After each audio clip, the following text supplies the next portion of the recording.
And hey guys, I'm Dalton from the DDC TV for any of you guys who watch our show. But if not, that's okay because I'm going to be talking about something we really don't talk about too much on the show. Today we're going to be talking Lakers news.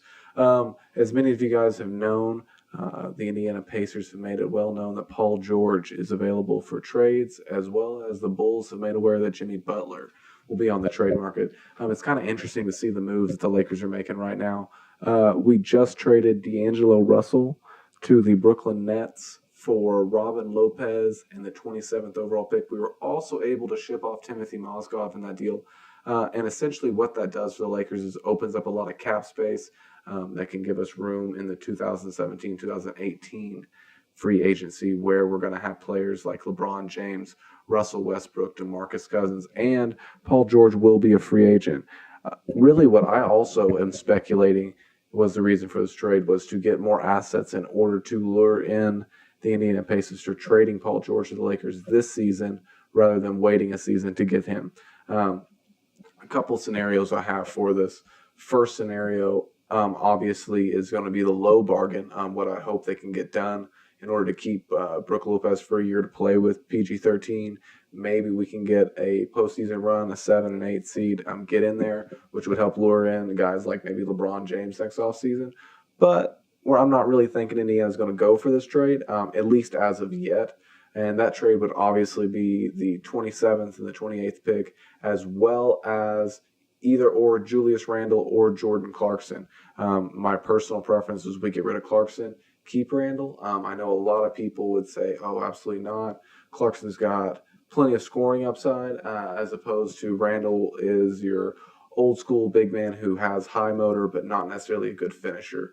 I think it's going to be a better transition for Randle being the younger athlete for one, and in my opinion, a little bit more athletic.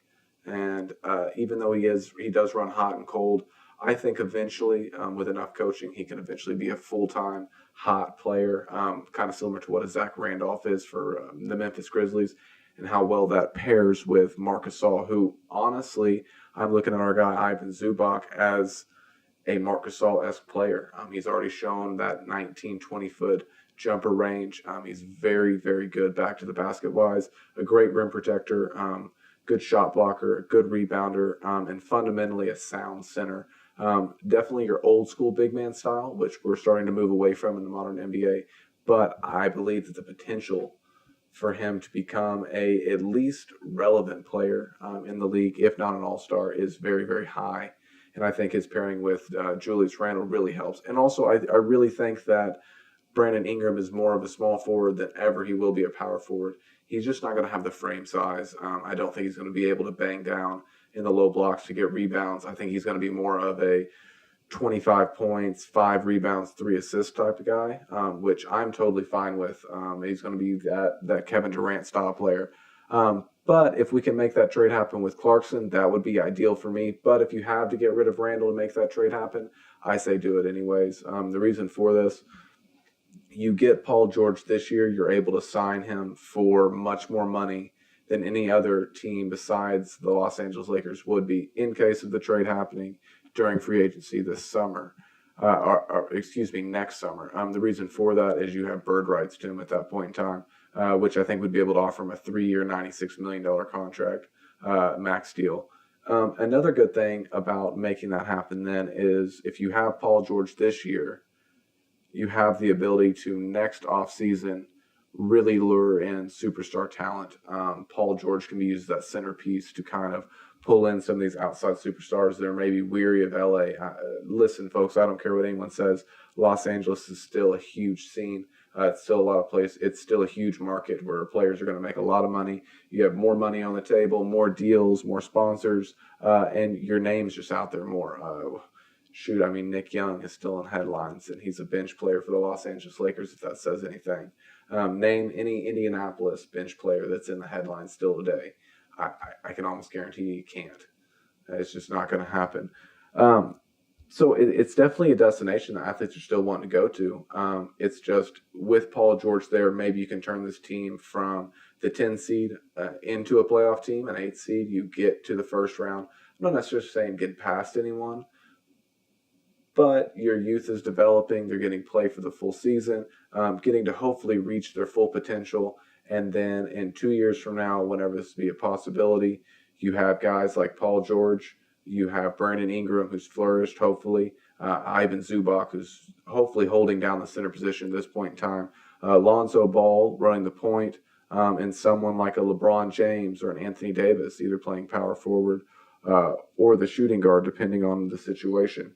And that itself, right, to me, is a team that can compete with the Golden State Warriors for a title. I don't know about any of you all, but I believe the Golden State's probably going to be breaking up in the next 3 years. I just don't see it holding together. It's almost too good to be true, in my opinion. But besides that, I don't really want to talk about Golden State news. I'm more of a Lakers guy. Back to some of my ideas on what we should be doing with these upcoming draft picks. Main focus, obviously, is the number 2 overall pick. I've been a huge Lonzo fan this entire season. Definitely like the way he looked during the season. I can definitely say a red flag was raised in that Elite A game or Final Four game, I'm not sure, against the Kentucky Wildcats. De'Aaron Fox definitely whooped his ass straight up and down, ran him up and down the court. It didn't even seem as though there was much to it. But that's from what your average sports fan watching. And if you really go deeper in the tape, Lonzo still played a pretty good game. He definitely didn't step up when he needed to in the big moment, but he was consistent throughout the year. He's not the guy who's going to score 35 a night. That's not his thing. He's going to be the guy who's probably going to be averaging 11 points, 12 assists, and hopefully 7 rebounds. I think he's going to be an all-around guy who's going to help facilitate an offense and help run it. With that being said, I really, really, really, really like Josh Jackson. One of my favorite players. I think I like Josh Jackson more than I like Markelle Fultz. And the reason for that is he plays great defense. He's already a two-way player coming out. And a jump shot, I think, can be made. I think players can adapt and they can form a jump shot. And it's something that can be easily practiced and moved. The athletic ability's there. I think the work ethic's there. Obviously, the motor's there. He is going to be a special talent. The problem with that as a Lakers fan is I don't know if he fits what we're doing in LA. Luke Walton obviously wants to run a free-flowing offense, and I feel as though Josh Jackson would be very comparable to an Andrew Wiggins in the sense that I think they're still more of an ISO player. I think it's still sort of that Tracy McGrady, Vince Carter, Kobe Bryant-esque, which there's absolutely nothing wrong. Those are great players. Would love to have them be a part of the franchise. But I think for the style that they're trying to run in LA, we're looking for a guy who's more of a ball movement, more of get the team going. And definitely that's something we lacked with D'Angelo Russell last year running the point position. There wasn't any leadership on the team. There wasn't any chemistry. There was at times, but for the most of the season, if any of you guys actually watch the games, there's moments to where they're looking great, and then there's no one to really take hold of the reins and make sure that you stay right on the course. You cut the head of the snake off to finish off the game. Many games I saw with the lead going into the fourth quarter were blown. Many times making a comeback very, very close, and then you give up 5, 6, 7 straight possessions of points with no fallback, no comeback into that, no more points scored, and then all of a sudden you're giving up an 11-1 run to finish out the half and lose pretty much all momentum that you've gained. I think that Lonzo is going to be that addition with that number 2 pick that can help transcend the team at least to a 30-plus win team. I'm thinking 36, 37. That's kind of the range I'm thinking for next year. This is assuming no Paul George with Lonzo starting at the point. I'm thinking they're at a 10 and a 9 seed. That's kind of the area they're looking at. Now, later in the draft, we're looking at the 27 and 28.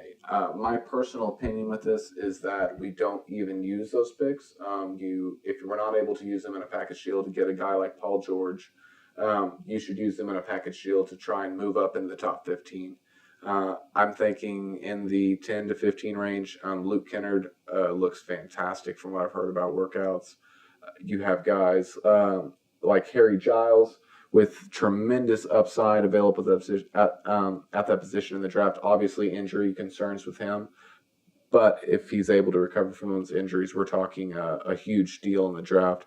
You have guys like Dennis Smith Jr., who could be in that range. A Malik Monk, very, very, very. Mm,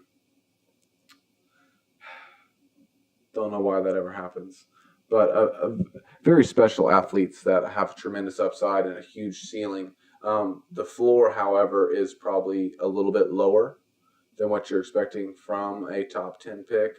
In my opinion, I think this draft is pretty weak besides the top two tiers.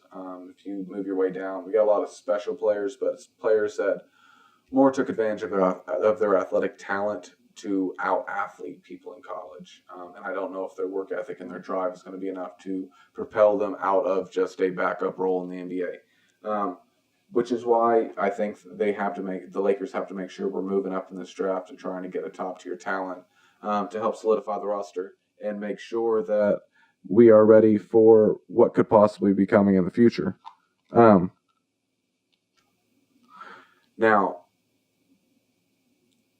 do I believe that the Lakers are going to get a Paul George to close it out? I do.